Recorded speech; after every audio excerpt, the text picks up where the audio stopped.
Hi, everyone. I hope you're having a great day so far, wherever you are in the world, and welcome to the first Thursday Talk webinar of 2020. My name is Jennifer Howell, and I am the Senior Communications Associate for the DME for Peace project at Search for Common Ground. Today, I'm excited to welcome Grace Boone, Project Manager at CDA Collaborative Learning, and Alex Martins, Independent Researcher and Consultant, who are joining the MNE Thursday Talks to lead a discussion on stopping at success, lessons learned from responsible INGO transitions. Just a note, if you have a question during the webinar, you can write it on the question function on your GoToWebinar dashboard, and we will address it once we get to the Q&A portion. I'll now hand it over to today's guests, Grace and Alex. Welcome to Thursday Talks.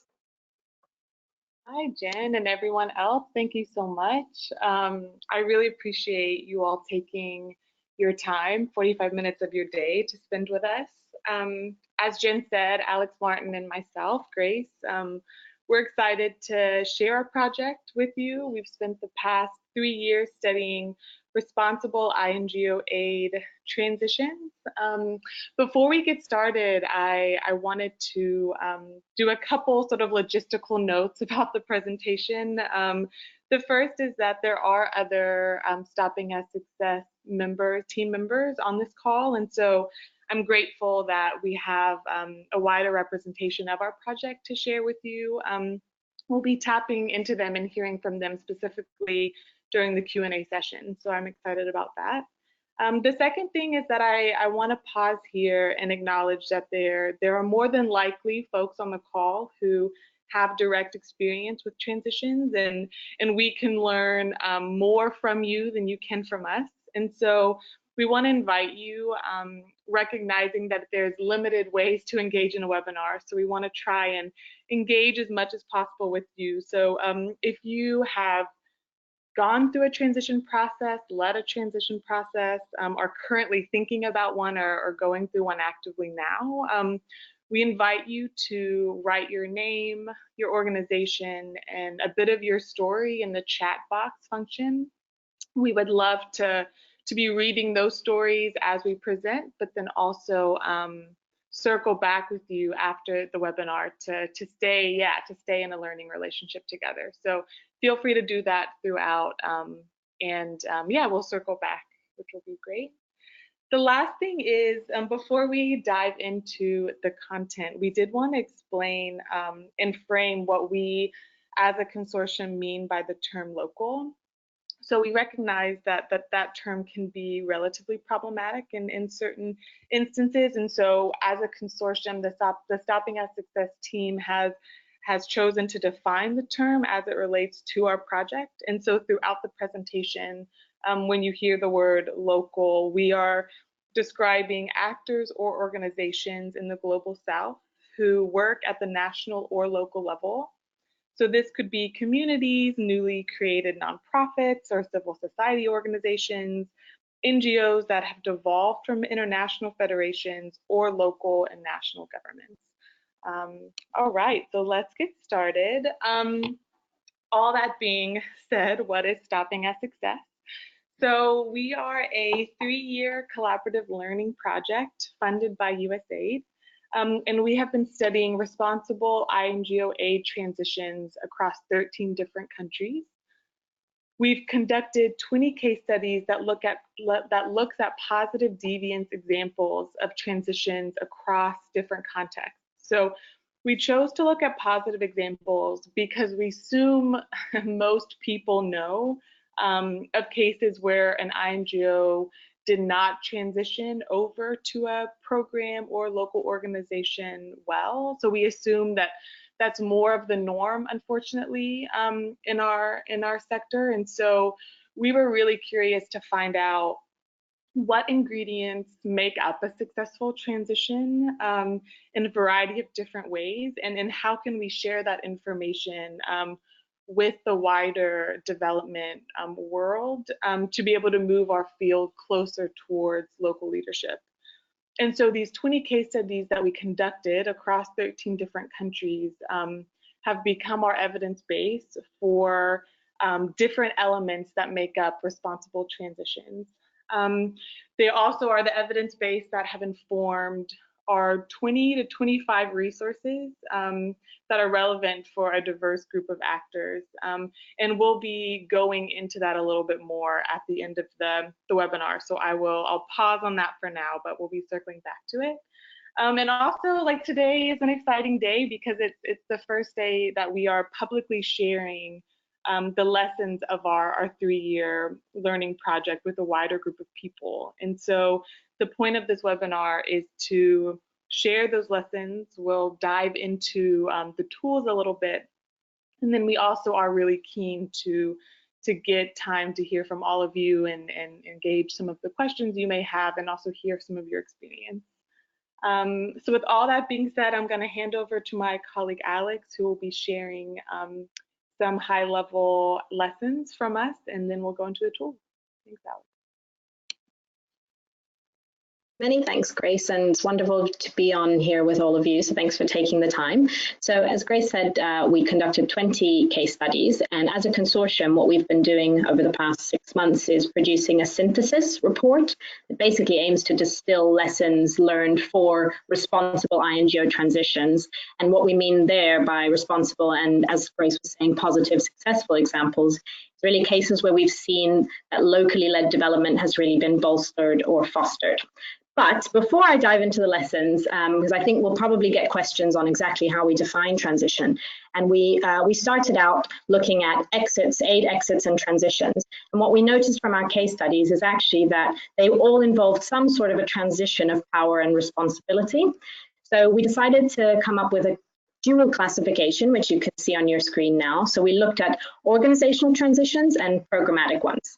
So we define an organizational transition as a transfer of responsibility, of ownership, from an international to a local organization while maintaining ongoing collaboration and partnership. So this would be in contrast to an exit where there could just be a withdrawal of an INGO from a country and no continued collaboration with actors in that space.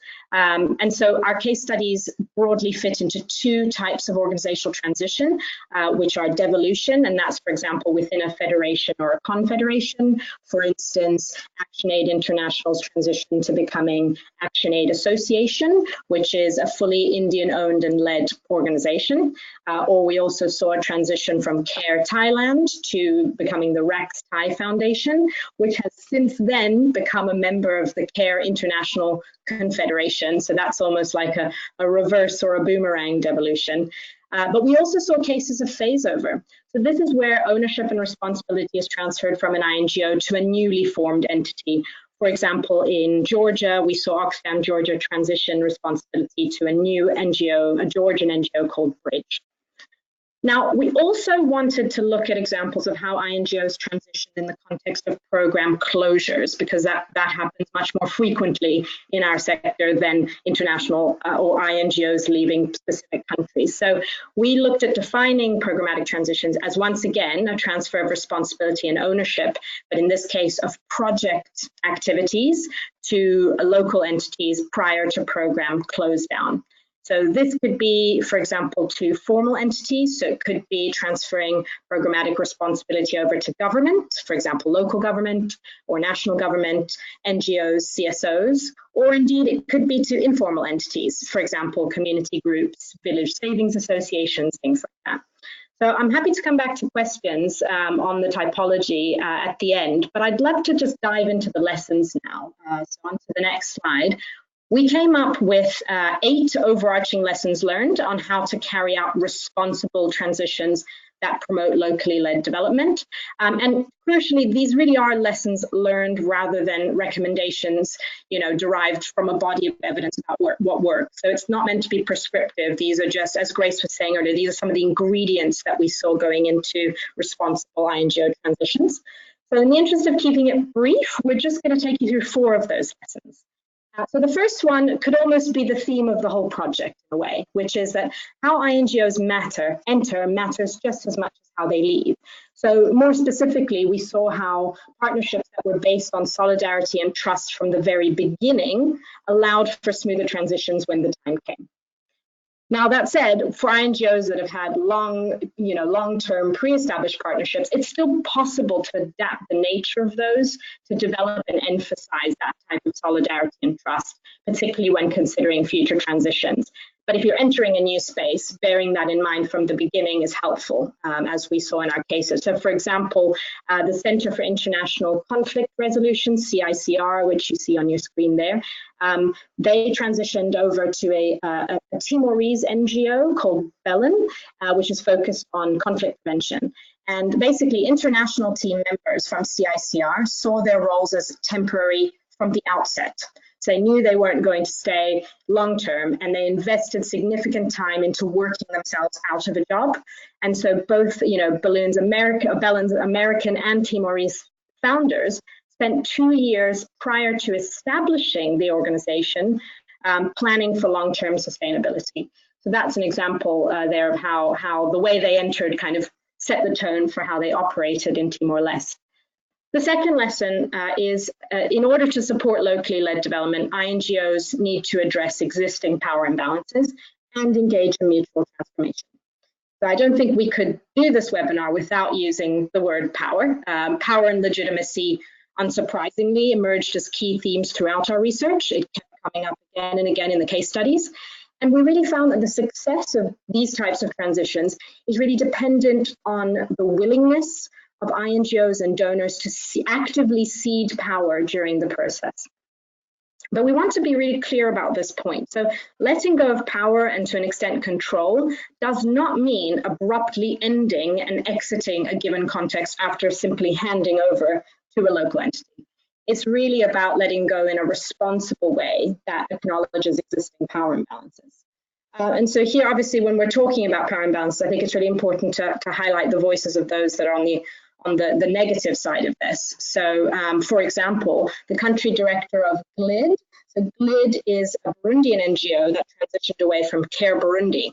And he said, this is a great quote, he said, "The small trees cannot grow under the shade of the big tree, so we have to cut some branches to allow the small trees to grow." So this came up again and again as a theme across the case studies, but also as part of this, many of the local NGOs and CSOs we spoke to highlighted the importance of transition as a process of mutual transformation and learning, as opposed to one-way capacity building. So the fact that international actors have as much to learn as local ones, through a transition process. So, for example, another quote here from one of our case studies, there's something called the Partner Microcredit Foundation in Bosnia and Herzegovina. And that basically was the result of a transition from a Mercy Corps economic development program back in 1997. So this is more of a historic transition. And a Bosnian staff member that was involved in the transition said, "We learned from each other. It was not just us learning from them. We were actively and jointly adapting the lessons and methods from other countries to make it fit to the Bosnian context. And Mercy Corps took lessons from its experience with this transition before trying similar initiatives in Kosovo and Central Asia." I thought that was another great quote that sort of encapsulated this lesson. On to the final two. So we looked at basically lessons at two different levels. So the previous ones are really relevant to leadership in organizations making decisions on transition. And then we also identified lessons that are perhaps more relevant at the organizational level of, the management level of organizations, i.e. those implementing a transition process. And one of the findings that surprised me the most is this one about periods of overlap, which can help to minimize the disruption of transition periods and foster financial sustainability. And the part that surprised me is actually that we found from our case studies that the average length of a transition, i.e. of overlap between international and local actors, was actually around 5 to 10 years. Now that struck me as very interesting because perhaps my assumption coming in had been that these processes were perhaps 6 months to 2 years. But what we saw was organizations operating alongside each other in order to nurture a new entity until it's able to establish itself legally. And a brilliant example of this comes from, I mentioned Oxfam, Georgia, and Bridge. So the Georgian staff working at Oxfam knew that they wanted to establish an NGO, which then was called Bridge, once Oxfam had announced its plans to withdraw from the region. And so the decision then was taken to establish Bridge in parallel to Oxfam Georgia. So it was actually registered almost 3 years prior to Oxfam's planned withdrawal date. And crucially, during this time, Georgian staff were allocated 10% of their paid time to establishing Bridge in parallel with managing their Oxfam projects. So it was almost sort of an incubation effect within Oxfam Georgia, and now Bridge is operating as a successful independent Georgian NGO. So the final lesson I wanted to talk about is in many ways the most heartening one from the perspective of, fostering genuine global solidarity. And it's that, transition we saw in our cases is as much a beginning as it is an ending. And post-transition relationships can continue in many different forms. But again, I want to be clear, SAS isn't necessarily advocating for all partnerships to continue in order for a transition to be considered successful. The decision of whether to continue collaborating in terms of fostering locally led development should be driven by local actors themselves. But we did document many cases where a form of post-transition relationship has been highly, highly valued. And this can be done informally or formally.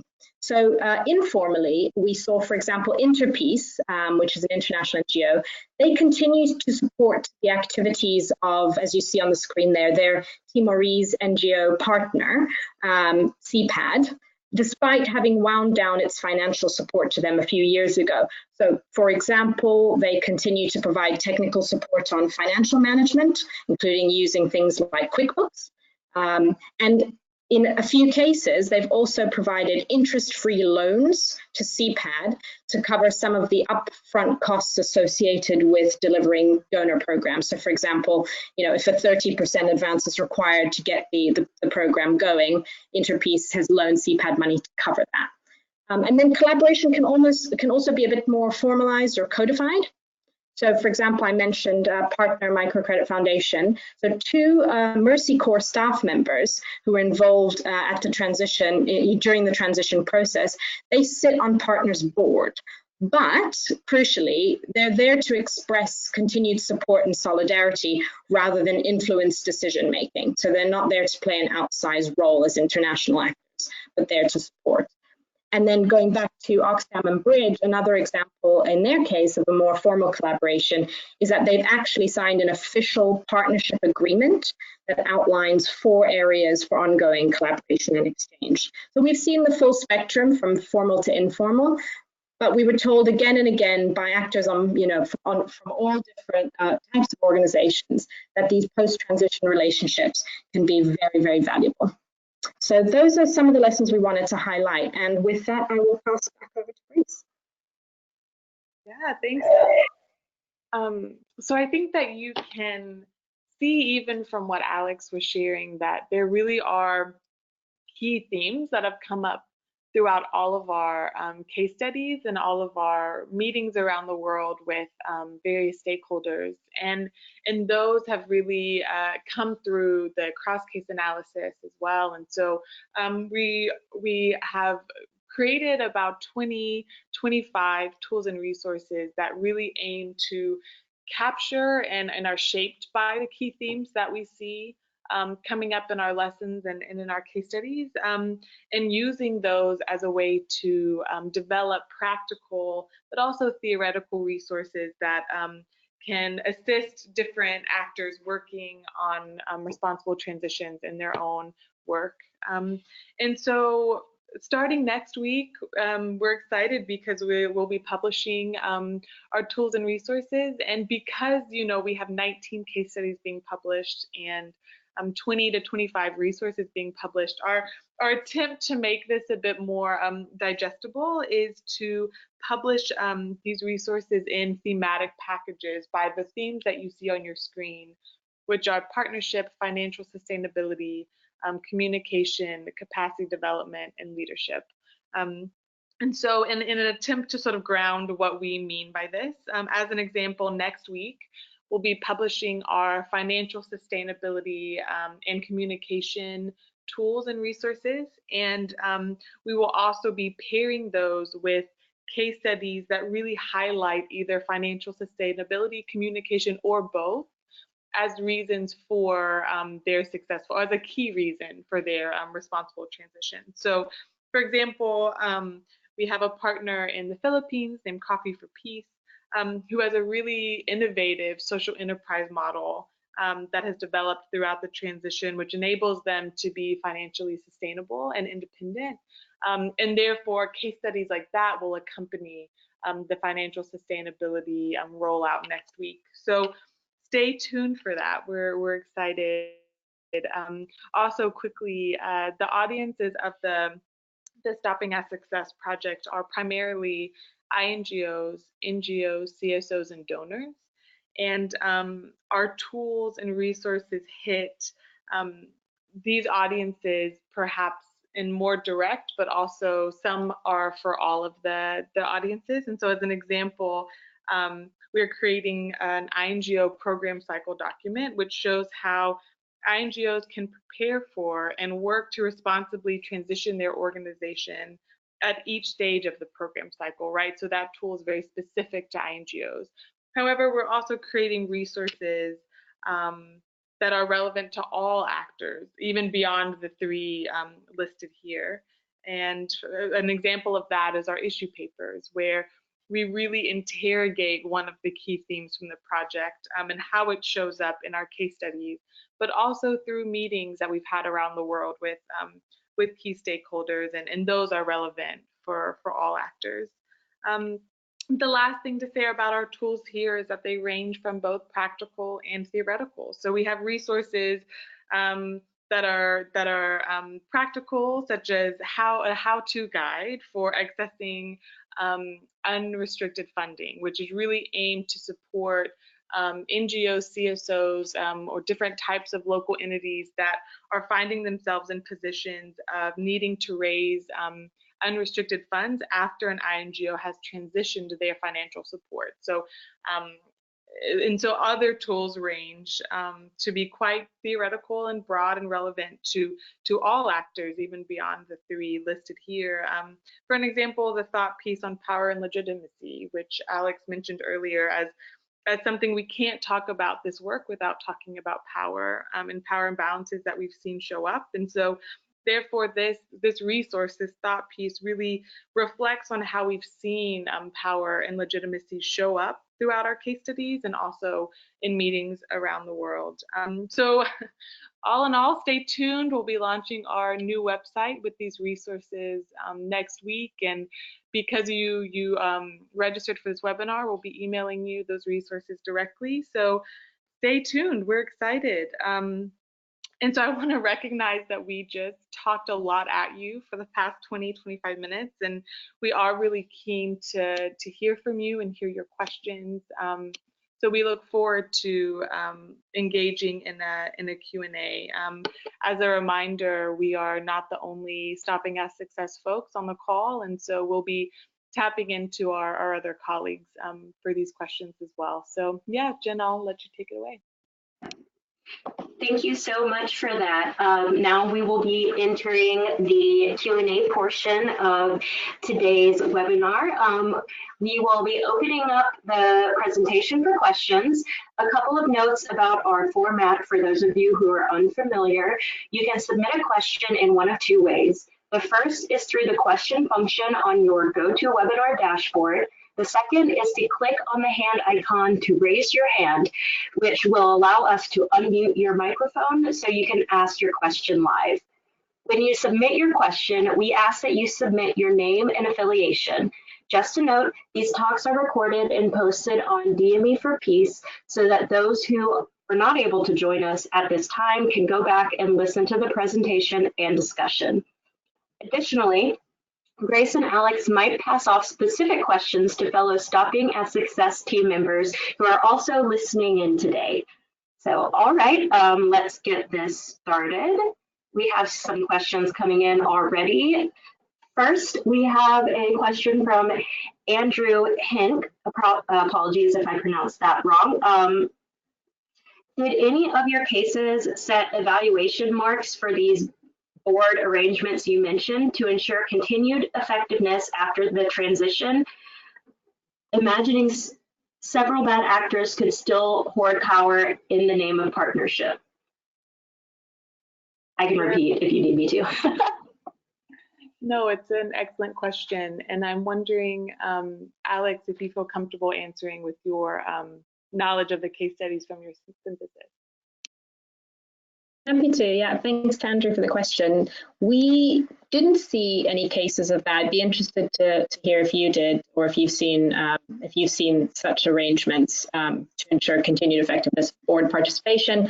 I think this kind of goes back to the second lesson I talked about around sort of power and trust. I think the reason we saw maybe more informal arrangements around board participation is because they were a result of very long-standing partnerships based on that type of solidarity and trust. That's possibly an explanation for why we didn't see exactly what you were asking for. But I completely agree that your point about several bad apples continuing to wield power in a more dominant way is a factor and should be something that I think we could all consider as part of responsible transitions. But I'd love to hear if others have had examples, or if your organizations have done that. Thank you for that, Alex. Andrew did ask initially, and maybe you can go into more detail about this. Power imbalances seem to cover almost anything. Can you give more clarity from your findings? Can you go a bit more into that subject? Yeah, no, it's a great question. I totally agree. I think that we see this show up in a lot of different ways. And I wish, I know Isabella's muted, but Alex, would you mind taking that on just as a follow-on to what you were saying? Yeah, again, I think spot on. What do exactly we mean by power imbalances? I think in terms of clarity from our research, so we've got, as Grace mentioned, a thought piece on power and legitimacy. And one of the sort of, I guess, elephants in the room around our research, and it's covered in that paper in more depth, is the fact that in terms of the decision or the trigger to transition, in around a little over half of our cases, the decision to transition came unilaterally from international actors. So, for example, even in the case of Oxfam, Georgia, that was part of a planned withdrawal from the Caucasus. So Georgian staff didn't have, control or power over that decision. So, but then what we did see was that the way that the transition processes were carried out, the way that a transition vision was developed, that happened then in a more horizontal, power shared way. But I think we can't get around the fact that most INGO cases, even some of the successful ones that we've looked at, start with a top-down decision. I.e. an INGO wielding its power to make that decision. So I think that's one of the elements that we found slightly confronting and challenging. But in terms of ways that we saw power being let go of, I think it came back to this idea of trust and mutual transformation, as I mentioned. So I'd actually go back to the CPAD example from Timor-Leste, so with Interpeace. They almost occupied what we've called in the case study a silent partner model. And this was really interesting because Interpeace, well, its organizational model is to not establish country offices in the places where it works. So it never had a footprint, as it were, a physical footprint in Timor-Leste. But nonetheless, it sort of partnered in a very intentional way with CPAD from the beginning in order to give it the power and control. And conversely to what we said earlier, actually, they opted to not serve on CPAD's board because they weren't requested. Right? It wasn't something that their Timorese partner would have found useful given the context, and it's not something that they insisted on. And very much in terms of the decision making, it was all behind the scenes from much more of a supportive perspective. So that's sort of maybe one example of something a bit more negative that we saw, and then an example of what we kind of deem to be addressing those types of power imbalances.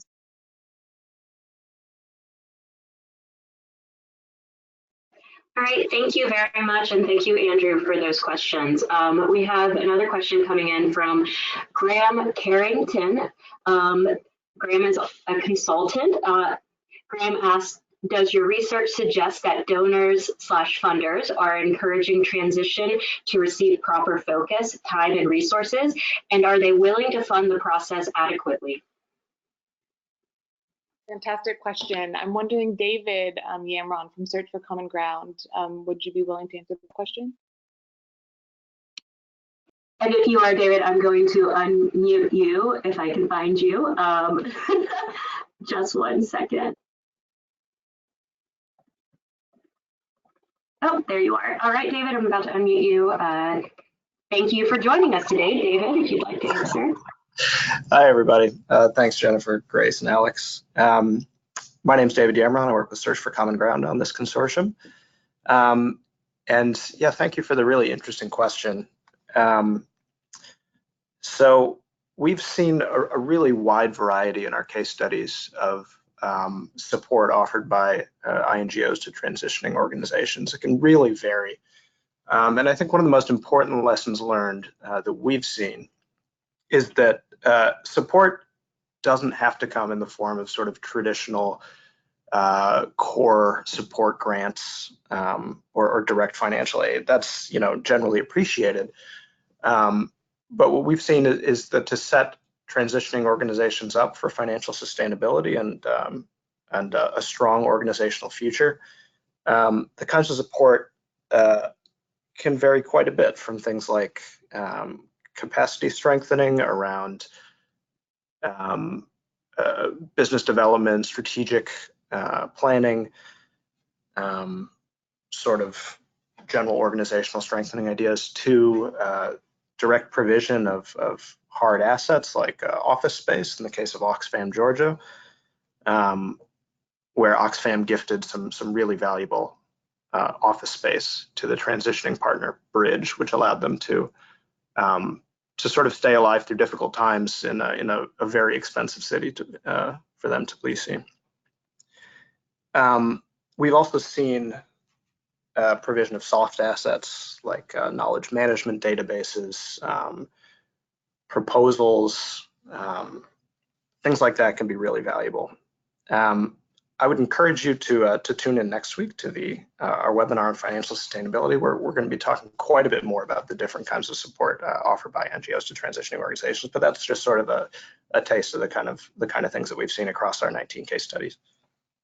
All right, thank you, David, for that, and taking over a bit of my job there, aren't you, promoting next week's webinar.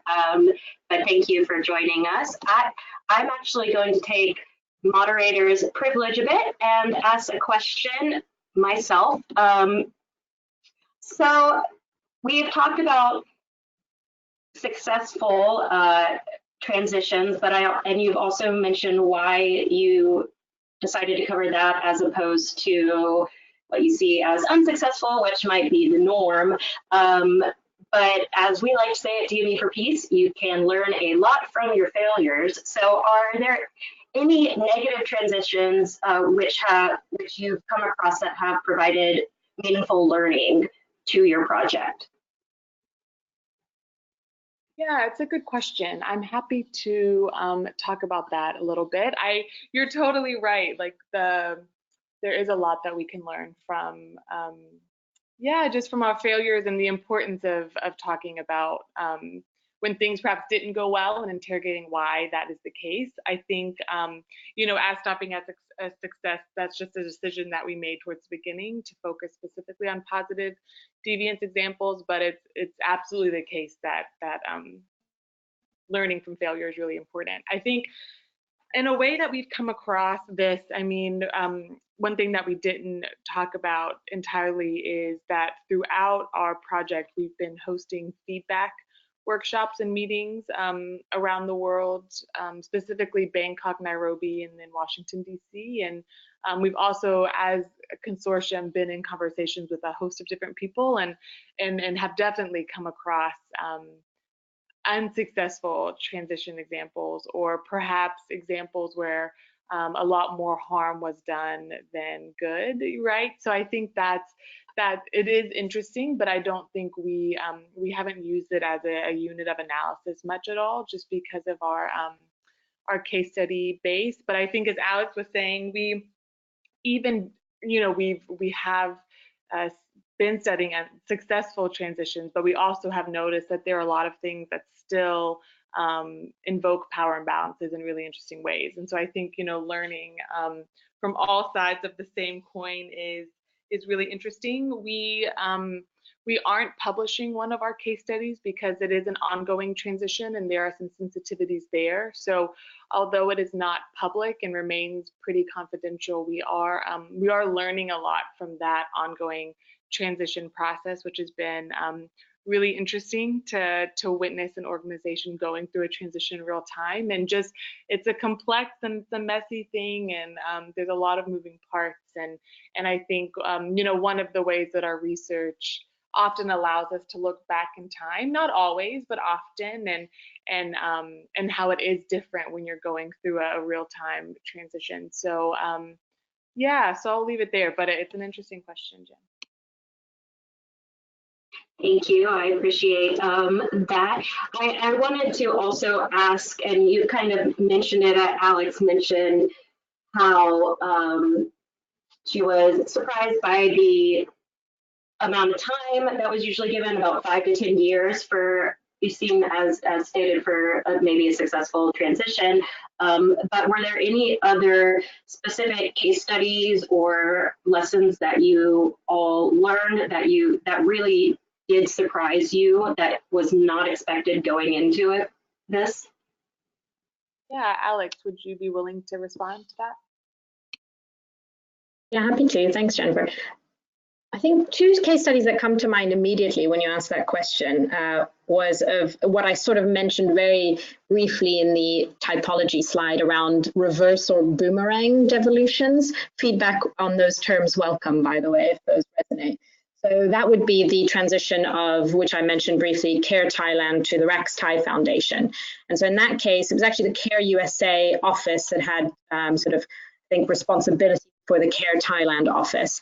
And a decision was actually made by CARE USA to close the office. And again, as I mentioned in response to a previous question, that was a unilateral decision. There wasn't a consultation with the CARE Thailand staff, which led to a decision to close the office. So what happened there is actually we saw, Thai leaders from CARE Thailand step up and say, actually, we really want to continue this work through a new organization. And then, to cut a very long story short, the Rax Thai Foundation was born. But then I think what surprised me, and what I'm very grateful that we've included in our sample of 20 case studies, is then this reverse process of Rax Thai now applying to become and successfully becoming a member of CARE International's federation. Confederation, internationally. So that is sort of almost a reverse transition where you start from the global to the local and then all the way back to the global. And it shows that, once again, my point about mutual transformation still stands here. So through transition processes, now Rax Thai Foundation, as a member of the CARE International Confederation, can put its agenda points on the global CARE agenda, and can influence that in a direct way as a member, as a contributing, voting, paying member. So that's really exciting. And then a similar thing happened with CARE Morocco. So there was a devolution transition process from CARE France to CARE Morocco, which became a Moroccan-owned and run organization. But then more recently, they've become basically an affiliate. They submitted a candidature to become an affiliate member. And what they said was, it's really important to represent the Global South voice, recognizing, of course, they come from a specific background in North Africa. And for example, they managed to put education on the global CARE agenda because it wasn't as prominent beforehand. So once again, I think seeing that reverse transition, and maybe that there's a bigger lesson there about transition processes don't end even when we think they have, So going back to the point about transition can be as much a beginning as an ending. Maybe even 10 years down the line, the effects of that transition process can still recur. So those two surprised me in a very positive way, and I would love to continue studying cases like that, almost following the transitions we've looked at through, and looking back in 5 to 10 years and seeing what the fruits of that have been. And can I actually add to that about our project more generally? I think what's been interesting is that throughout our project, we've had our assumptions tested in really interesting ways. And so I think being surprised, what we thought we would find versus what we found, as Alex was talking about, but then also we've had our assumptions tested around the language that we use. So for example, the one that I always like to share is we use the word exit and transition, more often exit at the beginning of our project. And you all may have noticed that we just use transition now. And the reason for that is when we were hosting these feedback and regional review meetings around the world, every time we would talk about an exit, there almost seemed to be this hesitation in the room, and people would ask, why do you call it an exit? Like, it's not an ending, it's not an ending.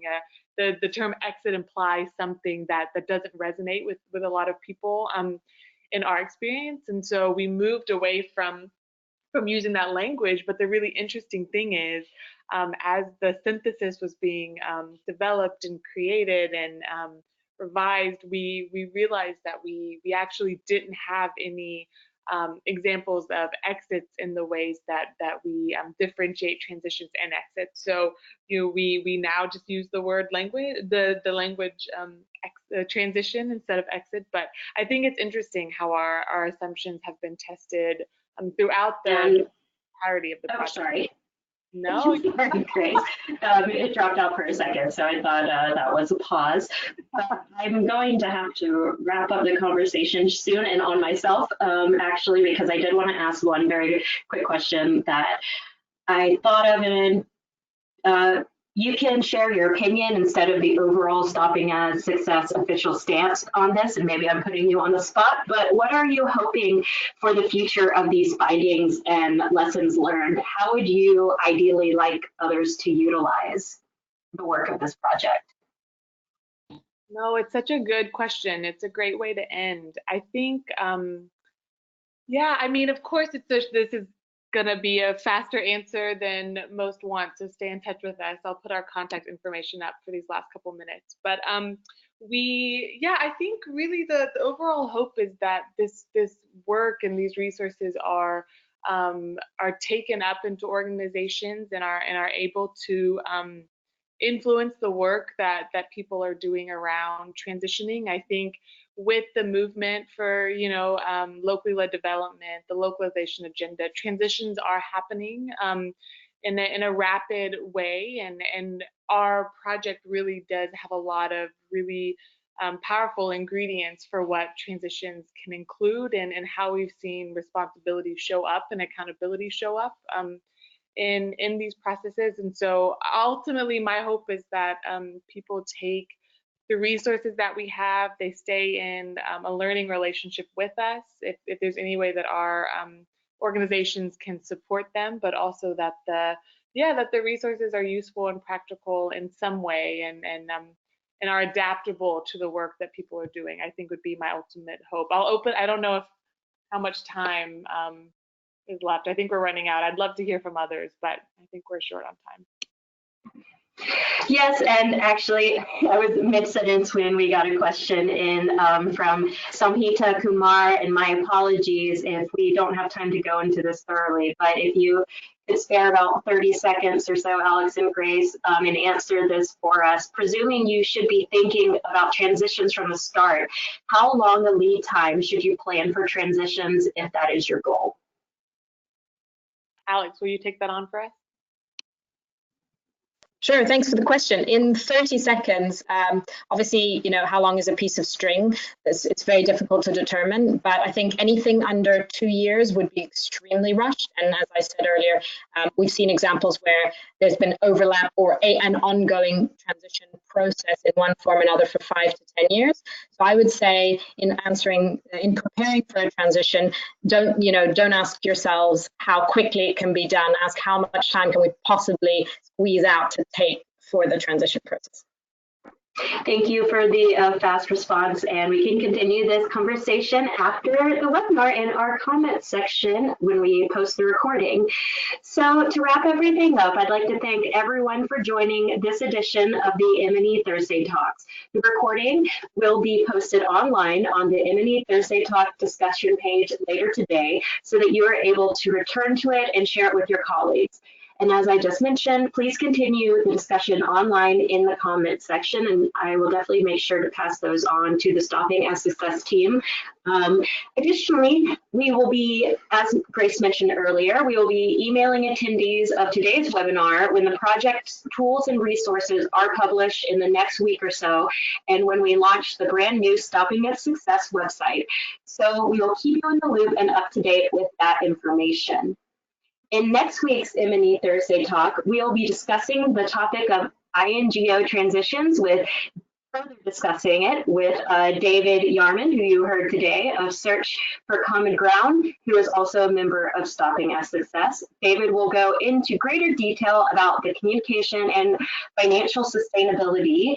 The discussion will focus on how the project has seen INGOs, donors, and local organizations wrestle with ensuring transitioning organizations are fiscally sustainable. So check out our website and be on the lookout for our emails and social media promotions so that you can register and join us again. We should be sending these out by end of week. So sorry, that was a mouthful. So with that, I will thank you all again for joining us. And specifically, I'd like to thank Grace and Alex. And thank you all for staying a minute after with me. I will see you all same place and same time next week. Thank you, Jen. Thank you all. Thank you very much. Bye-bye.